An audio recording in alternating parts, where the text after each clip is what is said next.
Bueno,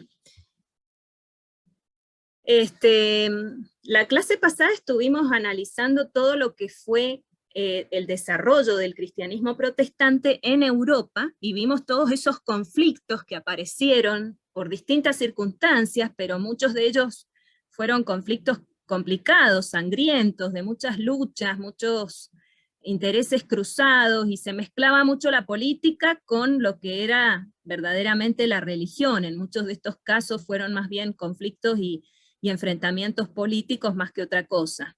Pero además de eso, vimos que también existían algunos temas teológicos complicados que se sumaron, los conflictos entre los pensamientos de Felipe Melanchthon con el luteranismo estricto, o lo que vimos de calvinistas versus arminianos, que fueron ideas, maneras de ver las cosas en la teología que hasta hoy tenemos esos distintos enfoques, distintas maneras de entenderlo, que provocaron cierta incertidumbre, provocaron bastante debate, conflicto, y dijimos que toda esta situación tensa desembocaba en varias maneras en que la gente pudo, digamos, como soltar esas tensiones, y una fue, por ejemplo, el pietismo, este tipo de reuniones donde ya no había una estructura piramidal de iglesias, sino que preferían juntarse en grupos, preferían tener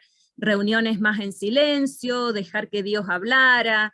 En muchos casos llegaron a ser milenialistas y místicos en ese sentido, y algunos muy extremistas en ese sentido místico, ¿no? de los encuentros con Dios, y en otros casos se derivaron hacia lo que fue el racionalismo, eh, tratar de explicar. Por un lado, estaba empezando todo este tema de la razón, el uso de la razón y la ciencia como tal, pero muchos se fueron por ese lado para poder explicar la existencia de Dios, y hubo varios filósofos que estaban teniendo mucho predominancia sus ideas en todas las personas, y sobre todo en las personas que dieron lugar a las revoluciones en las distintas naciones de Europa. Y por otro lado, una de las últimas opciones que habíamos visto sobre las cuales se desenfocó toda esta tensión que estaba en ese continente fue la opción geográfica. Y dijimos que en esta clase íbamos a tratar específicamente este tema de las colonias en América del Norte, y cómo llegó también más tarde a América del Sur el protestantismo.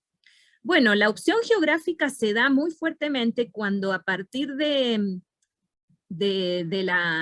quiebre de la Armada Invencible, que era la Armada Española, que hasta ese momento todo lo que era el poderío naviero, digamos, en esos primeros tiempos estaba en manos de los españoles y los portugueses, pero después, a partir de esta derrota que tuvo esta armada en una guerra con Inglaterra, ya empieza a ser Inglaterra la que predomina o tiene el poderío sobre los mares. Entonces arranca todo este periodo de conquista en la zona de América, y se dan estas 13 colonias que fueron las iniciales de todo lo que fue después los Estados Unidos de América. Se fundan estas colonias, y bueno, la mayoría de los fundadores eran gente de los puritanos, que era esa vertiente o esa rama que surge a partir de la iglesia anglicana, y que buscaban un encuentro más profundo, más personal con Dios, y buscaban también un sistema de culto muy, muy simple, pero a la vez también libre de muchas reglamentaciones y demás del estilo episcopal que tenía la iglesia anglicana. Y llegaban a tal punto que, por ejemplo, no querían la música en los cultos, no querían nada el día domingo, digamos, era día de descanso, entonces no había ni música, ni teatro, ni deporte, nada, absolutamente. Y bueno, dentro de esos puritanos después surgen los movimientos evangélicos, como yo les contaba la clase pasada, entre ellos los bautistas, los metodistas con los hermanos Wesley, y también los presbiterianos, independistas y separatistas, que eran todos grupos derivados de la iglesia anglicana, con ideas puritanas, ¿no? Pero cada una se distinguía en función de la manera en que realizaban los cultos y en qué cosas ponían más enfoque. Por ejemplo, el metodismo se llamó así por su método, que era estudio bíblico, ¿no? Grupos de estudio bíblico, y así nacen, y era muy metódico, con unas estructuras metodológicas que escribió Juan Wesley y han quedado hasta hoy, y después formaron la Iglesia Metodista. Y en cambio, por ejemplo, la Iglesia Presbiteriana, que fue muy, muy importante en la zona de América, porque muchos de los que vinieron, de los conquistadores de estas colonias y demás, eran presbiterianos, entonces se forman las primeras iglesias presbiterianas en todos estos lugares. ¿Y de qué, cómo se caracteriza esa iglesia presbiteriana? Bueno, que en vez de estar ordenada la iglesia en función de una pirámide de autoridades, como era la anglicana, las autoridades son un grupo de ancianos o presbíteros que son elegidos por la comunidad, por la misma iglesia. Es un sistema muy parecido al que tienen las iglesias de hermanos libres en su momento, ¿no? Las que tenían. Ahora actualmente las iglesias de hermanos libres han ido cambiando un poco, pero ese sistema de presbítero, es decir, de un grupo de ancianos elegidos por los mismos creyentes de la iglesia, es lo que funcionaba dentro de estas iglesias, y de ahí había algunas que eran más independentistas, otras menos, pero en general ese era el modelo o el estilo de conducción de la iglesia. Bueno, de estas 13 colonias vamos a ir hablando de cada una y de por qué se caracterizaron. Fíjense que hacia el norte tenemos lo que son las colonias de Massachusetts, es la que está más al norte. Después sigue New Hampshire. Massachusetts en realidad era toda una bahía y ahí había varias colonias, ya las vamos a ver enseguida. Nueva York, Nueva Jersey, Connecticut, que estaban siguiendo la línea de Massachusetts. Después viene Pensilvania, que es la que les hablamos la clase pasada, donde vino Guillermo Penn, que era cuáquero, y él quería establecer acá lo que le llamó el experimento santo, es decir, quería fundar un lugar, un territorio donde hubiera paz y salir de todos estos conflictos religiosos de donde él venía. También tenemos Maryland. Esta fue la única colonia que vino vino y se conquistó por un católico, y él traía, digamos, le dio permiso el rey Carlos V. Después tenemos la colonia de Virginia, que fue muy importante y tuvo una actividad económica muy próspera una vez que lograron darle en la tecla con el cultivo del tabaco, pero en principio sufrieron bastante. En general, todos estos colonos querían establecer actividad agrícola, y en un principio costó mucho adaptarse al clima, al lugar, que esos granos dieran producción y poder cosechar la producción y demás. Fueron años de mucho sufrimiento, años donde no sacaban nada, años donde no podían cosechar, hasta que cada lugar iba encontrando la vuelta de qué era lo mejor para el cultivo y qué actividad económica era la que resultaba mejor. Y después tenemos las dos Carolinas y Georgia. Vamos a ver entonces cada una. A su vez, cada una de estas colonias tenía fondos para poder instaurarse y tenía permisos de los reyes en Europa, que les encomendaban a estos, normalmente eran lores o eran condes y demás, que venían a esta tierra y ahí fundaban esas colonias en principio. La de Virginia estaba financiada por lo que fue la Compañía de Virginia, y principalmente traían motivos económicos, y trabajaron en la agricultura, especialmente en el cultivo de tabaco. Ahí dice tabaco, está equivocado, es en el cultivo del tabaco, que después resultó ser un cultivo muy importante porque exportaban tabaco nuevamente hacia la Bretaña o hacia Inglaterra. Y ese cultivo iba generando cada vez más necesidad de personas para la cosecha. Entonces eso generó toda la sociedad esclavista, y esta colonia y esta zona en particular fue tuvo muchos esclavos para trabajar. ¿Se acuerdan que los esclavos los traían de la zona de África hacia esta zona? y tenían como una religión oficial el anglicanismo aristocrático, es decir, de las clases más altas. Acá no había tantos puritanos de clase baja, sino que más bien eran anglicanas las iglesias que establecieron, pero no hubo mucha práctica de religión profunda, sino que era más bien como un título, ¿no? Por otro lado, también fue muy favorecido por la reina Isabel, Elizabeth I, porque ella quería detener el avance del papismo, y entonces en esta zona lo que querían era que se establecieran estas colonias anglicanas para evitar que viniera el catolicismo desde la zona del sur. Sir Walter Raleigh fue quien logra llegar por primera vez a esta zona, y él fue quien empieza con el cultivo del tabaco, y se casó, es muy conocido él por ser quien se casó con la princesa Pocahontas, y toda la historia de Pocahontas y la leyenda sobre ella, y que fue presentada después a la sociedad británica como los resultados de la colonización en América, ¿no? Cómo podían los indios empezar a recibir la educación y la cultura de Europa. Sin embargo, eso era más bien una pintura que otra cosa, porque en realidad los problemas con la sociedad indígena eran cada vez más importantes. Después tenemos las Carolinas, que eran las otras colonias importantes, la Carolina del Norte y la Carolina del Sur. En este caso era una sociedad estratificada, o sea que las clases altas era la iglesia anglicana la que predominaba, y en las clases bajas estaban los cuáqueros, los bautistas, todo este grupo de movimientos evangélicos, y que tuvo mucho impacto con el gran despertar evangelístico que vamos a ver más enseguida qué fue y cómo se dio en esta zona de las colonias. Y en Georgia, ahí había dos propósitos, ya les comenté. Por un lado era detener el avance español y ser una frontera para el papismo, y por otro lado también era el refugio de muchos encarcelados en Inglaterra, que no podían pagar su salida. Muchas veces los encarcelados eran porque tenían deudas simplemente.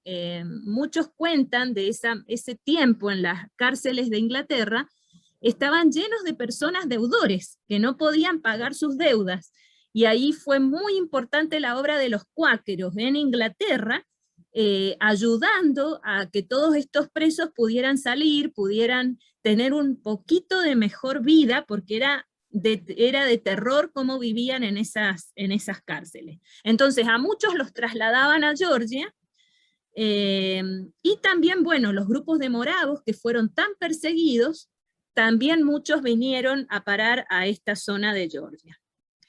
¿Qué pasó con las colonias puritanas del norte? Las que les conté que estaban bien arriba en la bahía de Massachusetts, que se le llamaba también la Nueva Inglaterra. Bueno, ahí se dio una zona muy, muy importante, que fue la plantación de Plymouth. Todo esto, digamos, era como fundaciones que después formaron parte de la misma colonia de Massachusetts, pero ellos vinieron en un barco muy importante, que se llamaba Mayflower, ese barco, y ellos hicieron un pacto al llegar a las costas, donde tenían todos los requisitos de cómo se iban a comportar, qué tipo de igualdad iban a dar, qué tipos de leyes tenían que cumplir, y bueno, eso se llamó el Pacto de Mayflower, con el cual llegó a fundarse esta plantación de Plymouth, y era muy separatista, digamos, no dejaban entrar a otro tipo de delegaciones, sino que ellos eran los que habían firmado ese pacto, eran los que conformaban la sociedad, y si alguno quería venir de afuera, por ejemplo algún grupo de cuáqueros o moravos o lo que fuera, que quería venir a instalarse, tenía que firmar este pacto con los requisitos y las reglamentaciones que ellos manejaron. Bradford, que es el que figura acá, está la foto de él, fue un líder de los colonos peregrinos en este lugar. Se dieron varias cosas en esta zona. Hubo un episodio muy triste, que fue lo de las famosas brujas de Salem. La zona de Salem está acá, en este lugar, y culparon a más de 20 personas de que hacían brujerías y demás, los ahorcaron, y finalmente, varios años después, se comprobó que todo eso había sido mentira, y entonces tuvieron que compensar económicamente a todas las familias que fueron víctimas de esta situación. Hay varias películas relacionadas con esto de las brujas de Salem en ese lugar. Y otra cosa importante es que también se fundó la escuela de Harvard para pastores, que hoy día es la famosa Universidad de Harvard en ese lugar. Fíjense cómo surge, ¿no? A partir de una escuela de formación para pastores y líderes en esa colonia. Bueno, la Bahía de Massachusetts también se destacó la obra de la familia Mayo y Juan Elliot entre los indios mohicanos. Ellos fueron evangelistas de estos indígenas, e incluso tal era la pasión que tenía Juan Elliot por poder llegar al corazón de estos indios, que hizo una traducción de la Biblia del inglés al idioma de los mohicanos, algunas partes de la Biblia, y de esa manera él lograba hacer una obra entre ellos, pero por todos los problemas que hubo en la colonización y los conflictos con los indios, prácticamente la obra de él se perdió todo, pero realmente hicieron un esfuerzo enorme, una obra misionera muy grande en ese lugar. Y también, bueno, la más grande colonia de puritanos estaba acá, ¿no? En la bahía de Massachusetts, y ya les comenté la escuela de Harvard que surge en este lugar. Connecticut y New Haven fueron también colonias que se anexaron a esta gran colonia de Massachusetts. Acá tenemos mejor el mapa para que vean cómo está organizada. Ven que hay un montón de comunidades, todas formando parte de la bahía de Massachusetts. Plymouth está ahí en el medio y se fundó en el año 1620.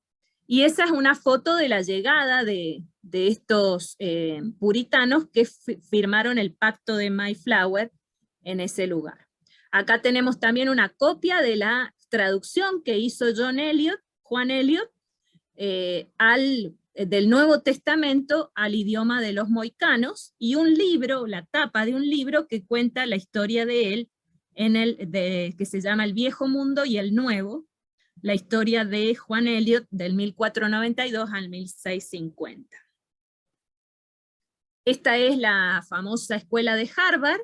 La foto en blanco y negro sería el edificio original, y después tenemos abajo el edificio actual de esa gran universidad, ¿no? De las más famosas del mundo. Y otra foto que tenemos ahí, el episodio de las brujas de Salem, que fue muy, muy conocido y muy triste episodio entre todas las cosas que sucedían en ese tiempo en estas colonias. Después tenemos la colonia de Rhode Island y los bautistas, o sea que esta zona fue colonizada principalmente por grupos bautistas que venían siempre de Inglaterra o de otras zonas de Europa, huyendo de persecuciones, huyendo de la tensión que se vivía en Europa en ese momento. Roger Williams es uno de los pioneros, y él quería que en esta colonia hubiera tolerancia, y más que tolerancia, él quería igualdad religiosa, ¿no? Quería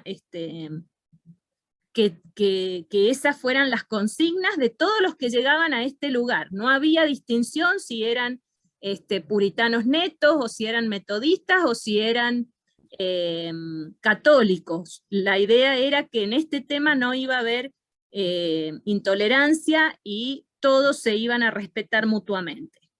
En el año 1644 la colonia logró legalidad y se llamaba las plantaciones de Providence. Fíjense que todas estaban vinculadas en la parte económica a la actividad agrícola. Sin embargo, esta zona vulgarmente le llamaban la cloaca de la Nueva Inglaterra. ¿Y por qué le llamaban así? Porque tuvo mucho influjo de bautistas y cuáqueros, que eran los que nadie quería, digamos, eran todas las clases bajas de la zona de Inglaterra, y como él tenía esta disponibilidad, digamos, Roger Williams aceptaba en la colonia todo sin distinción y sin hacer diferenciaciones, llegaba mucha gente de las clases más bajas de Inglaterra.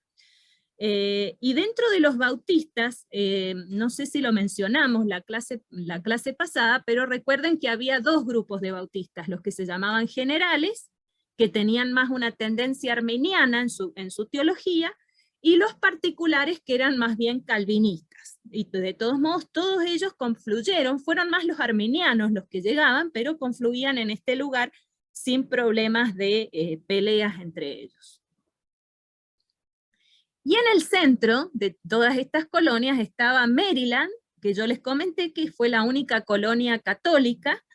Cecil Carver, o Lord de Baltimore, fue quien fundó la colonia, y si bien era una colonia fundada y financiada por católicos, en realidad eran muy pocos católicos, estaban más bien en las autoridades de la colonia, pero el resto de los que vivían en la colonia eran protestantes. Tuvieron prosperidad económica, pero gran inestabilidad social, porque este tema de que solo las autoridades eran católicas, el resto protestantes, en cierta forma tenía una tensión ahí, y había cada tanto algunas problemáticas sociales. Y luego estaban las colonias de Nueva York, Pensilvania y Delaware. Es interesante que la de Nueva York fue fundada por grupos holandeses, protestantes holandeses, incluso en un principio se llamó Nueva Holanda, ¿no? Después se le cambió el nombre a Nueva York. Y bueno, Pensilvania, que ya conocemos la historia, y Delaware era la otra colonia. Gran diversidad de confesiones, pero en estos lugares mucha influencia cuáquera. O sea, la actividad de los cuáqueros era muy, muy importante, incluso ellos fueron los grupos más evangelistas en este sentido, junto con los bautistas, y fueron los que iniciaron este gran despertar evangelístico en toda la zona de las colonias, que vamos a ver enseguida un video que va a ser más ilustrativo. Bueno, y veamos entonces esto del gran avivamiento. Fue llevado a cabo principalmente por dos personajes muy importantes. Uno fue Jonathan Edwards, el gran predicador, y el otro fue John Whitefield, que lo comentamos la clase pasada, que trabajó mucho tiempo con los Wesley, con Juan Wesley, allá en Inglaterra. O sea, Whitefield empieza sus predicaciones en Inglaterra, con ese discurso donde él hacía un llamado al arrepentimiento y a convertirse, ¿no? A tener un encuentro personal con Dios y tener un cambio de vida, una decisión en ese sentido, que hasta ese momento no era una cosa muy común, no se llamaba a las multitudes a tener una experiencia de conversión. Y las reuniones de Whitefield eran normalmente al aire libre, porque se juntaba muchísima gente a escucharlo, que no entraban en una iglesia común. Bueno, y Jonathan Edwards en cierto modo se vio muy influenciado por Whitefield en sus viajes que hacía hacia la zona de América del Norte, y empieza a predicar con este mismo estilo, y fueron cientos y cientos de personas que se convertían en cada una de las reuniones que él tenía, con esta experiencia de convicción de pecado y perdón de parte de Dios. Esto arranca en la bahía de Massachusetts, y después se va conectando todo lo que fue la Nueva Inglaterra. En todas las colonias se produce este gran movimiento de despertar. Se le llama despertar porque en cierta forma las colonias, como tuvieron tantas problemáticas económicas, y además venían huyendo un poco de toda su situación de tensión religiosa que había en Europa, es como que tenían un título, eran bautistas o eran puritanos, pero no estaban practicando verdaderamente un cristianismo profundo, comprometido. Entonces este tipo de predicaciones empieza a despertar en ellos el anhelo de cambiar realmente sus vidas y de vivir de acuerdo a los propósitos que Dios tenía para cada uno. Las denominaciones que más se beneficiaron con este gran avivamiento evangélico fueron justamente las denominaciones metodistas, bautistas, y hubo en cierta forma un vuelco de todos estos bautistas generales, que eran la gran mayoría, a los particulares, porque justamente tanto Jonathan Edwards como John Whitefield eran más bien de tendencia calvinista. Y además lo otro que se despierta es un gran fervor misionero, es decir, que de aquí empiezan a salir algunos misioneros, incluso a la América del Sur y a otros lugares alejados como África y Asia. Acá tenemos un mapa muy interesante que después les queda a ustedes en los apuntes, pero cómo después se va formando todo lo que fue los Estados Unidos, ¿no? Fíjense que las primeras colonias es lo amarillo más clarito, pero después en el año 1773 ya empieza todo lo que está como anaranjado acá, se empieza a anexar a lo que fue los Estados Unidos de América. La parte rosada se anexó recién en el siglo XIX, fíjense, todos los estados que están hacia el norte, y extendiéndose hacia el oeste, y finalmente todo lo que es el suroeste se anexa ya casi en el año 1848, y eran territorios de México al principio, que después pasaron a formar parte de los Estados Unidos. Así que bueno, de esa manera se va dando toda la conquista, por eso le llaman la famosa conquista del oeste, porque iban desde el este, donde estuvieron las primeras colonias, hacia el oeste, avanzando la formación de los Estados Unidos. Y bueno, ¿y qué pasó en América del Sur? Podríamos decir que hubo una etapa de asentamientos protestantes que se llamó de antecedentes, y que fue desde el año 1492, fíjense, mucho antes que de la reforma de Lutero, hasta el año 1860. Parece una etapa larguísima, pero ¿qué pasaba? Que en esta época todo lo que es América del Sur estaba siendo conquistado por las potencias de España y Portugal, que eran más bien católicas. Justamente ya vimos hace 2 clases que en España se produjo lo que fue la Reforma Católica, impulsados por los reyes católicos, y ellos tenían la idea de que en toda esta conquista que iban haciendo de América también querían formar a todos los indios, impartir las ideas católicas en todos los lugares donde ellos llegaban. Entonces hubo intentos protestantes, hubo colonias aisladas, por ejemplo ahí tenemos una estrellita en Panamá, que hubo un intento escocés de quedarse en esa zona y de asentarse en esa zona. Los escoceses eran más bien de formación presbiteriana, pero nunca lograron un asentamiento definitivo, tuvieron muchos problemas económicos principalmente. Su idea era justamente hacer un pasaje ahí, tipo como el canal de Panamá que existe hoy. Tenían un proyecto de ese tipo, nunca se pudo llevar a cabo. También teníamos algunos intentos en la zona de Venezuela, hubo una famosa colonia, la colonia Wessler en Venezuela, de la cual hay bastantes vestigios y hay bastante información histórica sobre esa colonia, pero eran núcleos cerrados, no se les permitía hacer difusión de sus ideas protestantes ni nada, simplemente vivían como en una comunidad aislada. Lo mismo tuvimos en Brasil, en la zona de Río de Janeiro, hubo una colonia hugonote, los hugonotes eran de Francia, ¿se acuerdan? Que hubo acá en Brasil un asentamiento, y también hubo una colonia en Pernambuco, en Brasil. Todas estas eran primeros intentos. Y hubo otras manifestaciones en esta época de antecedentes, como por ejemplo cuando los ingleses venían a hacer algunos tipos de expediciones a la zona más al sur. Entonces en Uruguay, por ejemplo, lograban entrar y repartían Biblias, eran más bien puritanos que venían en estas expediciones, y en la zona de Argentina también hubo intentos, pero muy, muy poquito, nada permanente, eran cosas muy aisladas. Y en otros casos también por las conexiones comerciales, ¿no?, que había con Inglaterra, en cierta forma algo podía entrar de las ideas protestantes, pero nada seguro, nada firme. ¿Qué pasaba en América en ese tiempo? Bueno, una cosa muy importante era que estaba funcionando la Inquisición española. ¿Se acuerdan que los reyes católicos impusieron esta Inquisición española que funcionó en España y la trajeron también a la zona de América?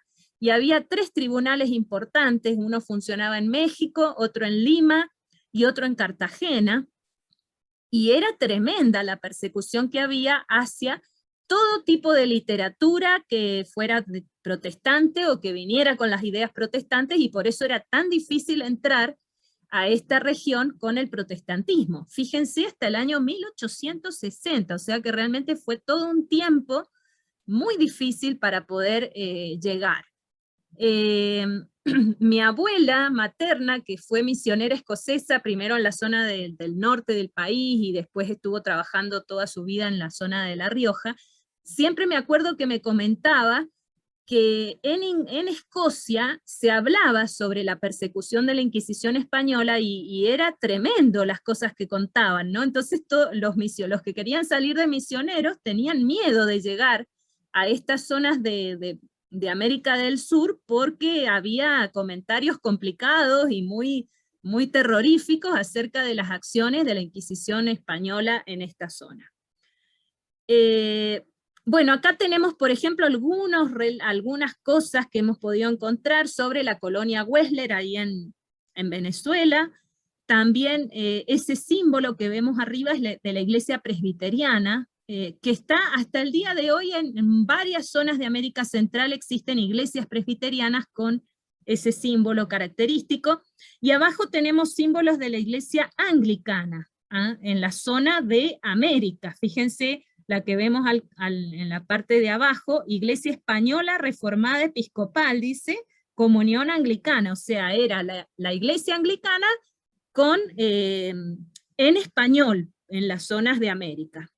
Esto ya viene después, ¿no? Pero son símbolos que pueden encontrar en la bibliografía y demás. Fíjense arriba, Iglesia Anglicana de Chile, también tenía un logo específico, o la Iglesia Anglicana Latina de México, también tiene ese logo muy característico. Abajo es un retrato muy viejo de la colonia en Río de Janeiro, que les comentaba anteriormente, de los hugonotes, y también el logo de la Iglesia Luterana, que es esa flor, la van a encontrar en varios lugares, y hubo varios, posteriormente, en la etapa que sigue ahora, asentamientos de iglesias luteranas. Bueno, la etapa de reaparición ya es otra cosa en la historia. A partir del 1810 hasta el 1880, fíjense que desde el 1810 hasta el 1825 aproximadamente, ya la mayoría de los países en América del Sur se habían liberado se habían independizado de España, por lo tanto ya España no tenía mucho peso ni mucho poder, y se había ido por fin la Inquisición española. Entonces en este tiempo era más adecuado, había mucho más posibilidades para que entrara el protestantismo. Viene también una época de revolución filosófica, en toda nuestra zona hay ideas independentistas que venían y hacían mucho hincapié en el tema de los derechos humanos. Todas las ideas de la Revolución Francesa estaban muy fuertemente instaladas en esta zona. Dijimos que ya habían logrado independencia española, sale la Inquisición, la relación con los países protestantes era distinta, había mucho comercio con países protestantes y la idea era fortalecer ese tipo de relaciones, por lo tanto también empiezan a haber acuerdos de libertad de pensamiento, donde se les iba a permitir libertad para poder hacer sus cultos y demás, a todos estos comerciantes o profesionales que venían de Inglaterra. Por ejemplo, en Argentina tuvimos muchos profesionales que eran ingenieros ingleses que venían para colocar las vías del tren en todo el país. Entonces ellos tenían libertad para ejercer su culto y sus ideas religiosas, y así fue como fue entrando y se dieron los primeros cultos protestantes en nuestro país. Apertura a la inmigración, las mismas constituciones establecía que iba a haber una apertura para que llegaran inmigrantes, y por eso tenemos en muchas zonas de Argentina y de otros países de América Latina la entrada de grupos de colonos protestantes. Se desarrolla el anticlericalismo de ideas independentistas, hay un protestantismo que representa la superación de la ignorancia, es decir, que en cierto modo se favorecía que entraran ideas protestantes porque había una relación de que al entrar el protestantismo iba a haber mejor educación de las personas. Justamente esto fue de importancia muy clave en nuestro país, porque Sarmiento mismo contrató maestras inglesas protestantes para poder favorecer y fortalecer la educación primaria en nuestro país. Y hablamos más adelante de Thompson, que fue director de escuelas en Argentina, y él usó porciones del Nuevo Testamento como texto de base en las escuelas primarias con ese método lancasteriano que traían de Inglaterra. El método Lancaster para la educación consistía en que se formaban a tutores que eran los mismos alumnos, los más grandes o los más eficientes, digamos, en la tarea de aprendizaje, y esos tutores enseñaban a otros grupos de niños, y así se podía abarcar una gran cantidad de niños con pocos maestros. Bueno, y lo más importante en la tarea de esta etapa de la reaparición fue la inmigración, que trajo muchos contingentes protestantes, y por otro lado la obra de sociedades bíblicas. Ahí se destaca, como les contaba, Diego Thompson, que fue un pastor bautista escocés, y tuvo mucha influencia y un papel muy importante en el área educativa. Lucas Matthews también, Andrés Milne y Francisco Pensotti. En el apunte tienen más detallado todo lo que ellos desarrollaron, pero en el área de la educación fue inmensa la tarea que hicieron.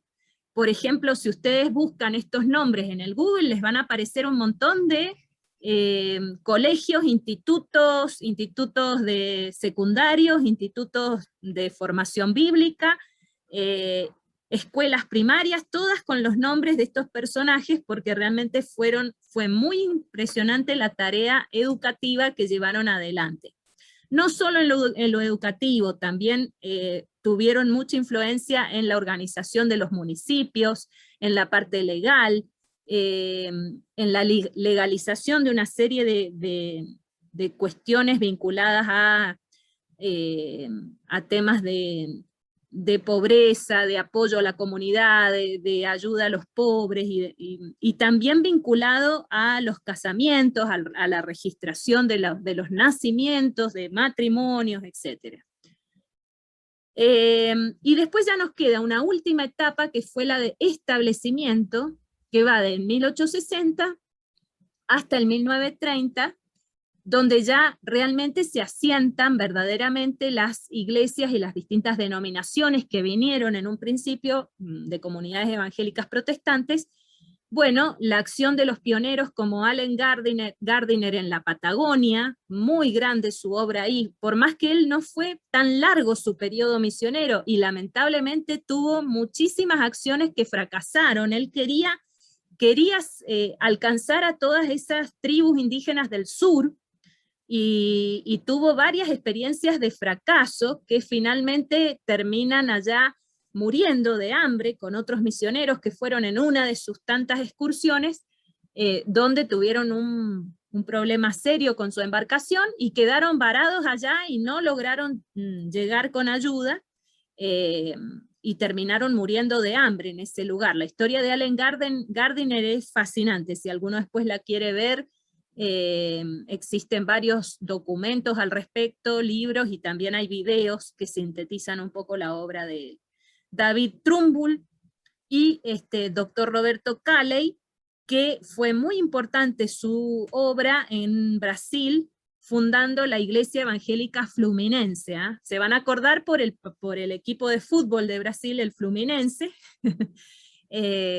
La Iglesia Evangélica Fluminense fue una de las primeras iglesias establecidas ahí, protestantes, en la zona de Brasil. Y después tenemos qué denominaciones fueron las más importantes. Fíjense que el panorama de denominaciones no es lo mismo que lo que tenemos la foto de hoy en América Latina. En ese momento eran iglesias presbiterianas principalmente. Tenemos ahí varios nombres: Parvin, Brickman, Barrington Pratt, Simonton en la zona de Brasil, Park en la zona de México, que incluso había habido una misionera anterior, Melinda Rankin, que trabajó muchísimo en la zona de México, y después Park es quien le da formato y funda finalmente la iglesia presbiteriana allá. Pero fíjense que en muchas zonas de la América Latina eran iglesias presbiterianas la mayoría, las que predominaban. Después también hubo mucho movimiento metodista, muchas iglesias metodistas y bautistas. Estas fueron las principales denominaciones que existían en América Latina ya para la época del establecimiento. Después vamos a ver ya la última clase, la clase que viene, ver cómo este panorama fue cambiando, ¿no? Hoy ya no tenemos tantas presbiterianas ni metodistas como tales, o anglicanas o luteranas. Si bien en Mendoza, por ejemplo, tenemos alguna iglesia luterana, que hoy día ya está alquilado el edificio, ya no funciona como iglesia luterana, sino que usan el edificio otras iglesias. En la zona de Córdoba todavía hay algunas iglesias anglicanas, pero su estilo, su modelo es muy diferente a lo que eran en ese tiempo. Y después, otra cosa que tenemos que señalar de esta época es que habían dos tipos de iglesias, básicamente. Unas eran las que llamaban de trasplante, que eran justamente dadas por esos inmigrantes que venían y fundaban su lugar, su colonia, entonces todo el culto era en el idioma inglés, o idioma escocés, o el idioma de donde venían, holandeses en muchos casos, y eran más bien comunidades cerradas, no tenían esa posibilidad de extender el evangelio hacia afuera. Por eso se llaman iglesias de trasplante, porque las traían los grupos de inmigrantes. En cambio, las iglesias de la misión fueron iglesias fundadas por misioneros, que traían esa idea de expandir el evangelio, y es lo que se llamó como protestantismo misionero. Entonces, de acuerdo a cómo era el origen de la iglesia, podía ser de trasplante o podía ser de misión. Y por supuesto rescatar que la tarea muy importante que realizaron todos estos grupos fue en el área educacional y civil, ayudas médicas, rural, integración del indio, y en temas de salud, y bueno, mucho más todavía en lo que fue educación. Por eso es que tuvo tanta relevancia también para el desarrollo de los países que se instalaran estos grupos protestantes, porque dieron impulso al desarrollo de los países justamente con la capacitación, con la educación y con la salud. Acá tenemos algunas fotos de lo que fue la historia de Allen Gardiner, ahí en la Patagonia, en la zona de Tierra del Fuego, la isla Picton, donde él estuvo más de 3 veces instalado ahí, tratando de llegar a los indios de esa zona, los tehuelches, de la zona del sur. Vos, Juan, conocés más de los indios de allá, pero eran bravos esos indios en un principio, en muchos casos parecían amigables, y después de golpe los estaban amenazando con cuchillos. Entonces muchas veces esas misiones de Gardiner en la zona se tenían que ir porque los podían llegar a matar. Y en muchos casos el otro problema que tenían era que les robaban absolutamente todo, les robaban todo lo que llevaban. Entonces había llegado a la conclusión Gardiner que lo mejor era establecer como una embarcación flotante donde pudieran dejar todo lo que traían y después salir y volver a dormir o a instalarse en ese lugar flotante donde no pudieran llegar los indios que les robaban todo lo que traían. Bueno, esas son historias que si a alguno le interesa o puede leerlas, son realmente interesantes y también son inspirativas, ¿no? Les voy a terminar pasando un video de lo que fue esto del despertar. Todo el evangelicalismo moderno, que renovó la inquietud misionera y que unificó a gran parte del protestantismo norteamericano. En este video hablaremos sobre el Gran Despertar.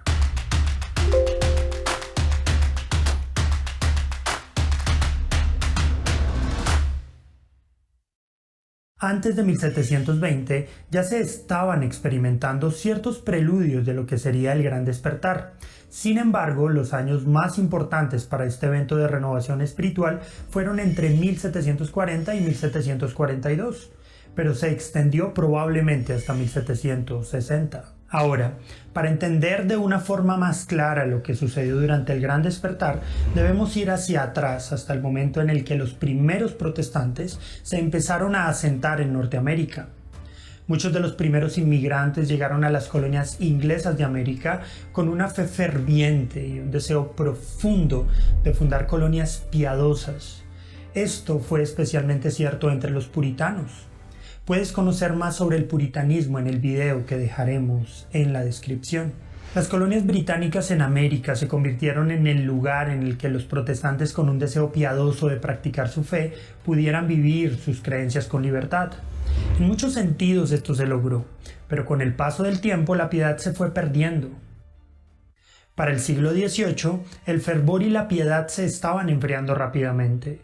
Los hijos de los migrantes estaban más preocupados por aumentar sus riquezas y por buscar una vida cómoda que por vivir y compartir su fe. Por otro lado, el racionalismo de la Ilustración estaba llegando con fuerza a las instituciones educativas y las clases altas especialmente estaban abandonando la fe. Theodor Frelinghuysen era un ministro de la Iglesia Reformada holandesa que comenzó su ministerio en New Jersey durante la década de 1720. Una de sus primeras observaciones al iniciar su labor pastoral fue la frialdad espiritual que se había adueñado de las iglesias. Así que comenzó a predicar en su congregación sobre la necesidad de una conversión genuina, un compromiso real con la fe y un cambio de vida verdadero. La predicación de Frelinghuysen empezó a influenciar a otros pastores, como el presbiteriano Gilbert Tennent. Tennent creía que la muerte espiritual de las iglesias se debía a que, según él, muchos pastores no conocían el Evangelio. Por lo tanto, nunca se habían convertido. Su libro sobre el peligro de un ministerio no convertido causó sensación. Pero, ¿cómo se originó el Gran Despertar? Muchos de los primeros colonos que llegaron a Norteamérica vinieron con la idea de disfrutar de la libertad religiosa. Pero a medida que la tierra empezaba a dar sus frutos y que las familias prosperaban, ellos ya no dependían de Dios para recibir consuelo, esperanza y provisión para sus necesidades. La riqueza entonces produjo frialdad. Fruto de este relajamiento, la membresía de la iglesia se empezó a reducir, lo que hizo que muchos ministros tomaran una decisión muy peculiar. Buscando que la asistencia a la iglesia no menguara, algunos líderes instituyeron el Halfway Covenant, o pacto a medio camino, que le permitía a ciertas personas de la iglesia ser parte de la membresía sin un testimonio público de conversión. En otras palabras, se le permitió a las personas bautizadas, pero con ciertos problemas morales y una fe pública cuestionable, disfrutar de los privilegios de la membresía plena, excepto la participación de la Cena del Señor. Los primeros agentes del Gran Despertar fueron precisamente los ministros Frelinghuysen y Tennent, que predicaron con celo en sus iglesias y lograron, especialmente entre los más jóvenes, que una nueva pasión por la santidad, la piedad y las escrituras se propagara en medio de sus congregaciones. En 1727, mientras Frelinghuysen y Tennent experimentaban este renacimiento espiritual, un joven llamado Jonathan Edwards se dirigía a Northampton, Massachusetts, para convertirse en ministro asistente de su abuelo, Solomon Stoddard. Stoddard había ministrado en Northampton por casi 60 años y durante ese tiempo había visto 5 periodos de avivamiento o cosechas, como él los llamaba. Stoddard afirmaba que una iglesia atraviesa periodos de refrescamiento espiritual y depresión. Hay algunas estaciones esenciales en las que Dios, de una manera notable, revive el fervor entre su pueblo. El nieto del viejo predicador Stoddard era un estudioso consagrado, tenía una voz monótona y sin entusiasmo. Sin embargo, Jonathan Edwards se convertiría en una pieza fundamental de lo que sucedería luego. Jonathan Edwards es un personaje con su propia historia. Por esa razón creamos un video en el que profundizamos en su vida. Puedes verlo al terminar este video siguiendo el link que dejamos en la descripción. Para 1727, Edwards fue nombrado sucesor de su abuelo en Northampton. Pero el momento clave llegó en 1741, cuando Edwards predicó en una iglesia fría y apática en Enfield, Connecticut. El sermón titulado Pecadores en las manos de un Dios airado causó conmoción en la congregación. Este sermón fue tan importante que le hemos dedicado un video completo que te dejaremos en la descripción. Pero Edwards no solo fue un predicador que proclamaba la palabra de Dios con fidelidad y valentía, sin ser un gran orador. Además de esto, fue un teólogo brillante y profundo. Edwards escribió muchos libros, tratados y artículos sobre teología que en muchos casos describían los detalles del avivamiento que empezó a propagarse por toda la región, incluyendo en su propia iglesia y en su propia familia. Jonathan Edwards se convirtió también en un crítico directo del pacto a medio camino e hizo mucho para eliminar este mal de la iglesia. Cuando Edwards llegó a Northampton, la iglesia tenía problemas con algunos que no vivían de acuerdo con las escrituras. Así que Edwards empezó a visitar, a aconsejar y a predicar sobre la santidad, la oración y la lectura de la Biblia. En 1734 predicó una serie de sermones sobre la justificación solo por la fe. Durante un periodo de 6 meses, Edwards registró 300 conversiones y escribió un libro sobre lo que estaba sucediendo. Las obras impresas de Edwards que describían y analizaban el avivamiento de Northampton se leyeron en las colonias estadounidenses y en Gran Bretaña y estimularon a los ministros de ambos lados del Atlántico para que comenzaran a orar y buscaran un avivamiento en sus propias iglesias. Mientras tanto, al otro lado del Atlántico, un evangelista anglicano viajaba por todo el Reino Unido, predicando en las iglesias, en las plazas, campos y en cualquier parte en la que se le permitía. Este predicador se llamaba George Whitefield. Pero Whitefield no solo predicó en Gran Bretaña, hizo también 7 viajes a las colonias británicas de América entre 1738 y 1770. Probablemente fue el inglés que más viajó a América. Él era capaz de atraer a grandes multitudes para escuchar su mensaje. Predicaba especialmente al aire libre todos los días a grandes multitudes, ya que la gran cantidad de personas que venían a verlo y a escuchar su predicación no cabían en las iglesias. Al escuchar la predicación de Whitefield, la gente experimentaba sentimientos de contrición y gozo. También se arrepentían de sus pecados, generalmente en medio de lágrimas, dando gritos de alegría por el perdón recibido e incluso algunos se desmayaban. La vida de George Whitefield es tan importante que le hemos dedicado un video completo que puedes ver al terminar este video y cuyo link dejaremos en la descripción. Un dato curioso es que Benjamin Franklin estaba fascinado con la capacidad oratoria de Whitefield y los efectos que su predicación tenía en las personas. Aunque Franklin nunca se convirtió al cristianismo abiertamente, sí se hizo amigo de Whitefield y fue su editor en Norteamérica. Estaba muy impresionado con el cambio que la predicación de Whitefield estaba haciendo en la sociedad. Franklin escribió que estaba maravillado al ver el cambio en los modales de los habitantes. Parecía que todo el mundo se estaba volviendo cristiano, por lo que no se podía caminar por la ciudad en una noche sin escuchar los salmos cantados en diferentes hogares de cada calle. Pero no todos estaban de acuerdo con lo que sucedía. Muchos ministros creían que el movimiento era desordenado y escandaloso, por lo que le cerraron las puertas de sus iglesias a la predicación de Whitefield.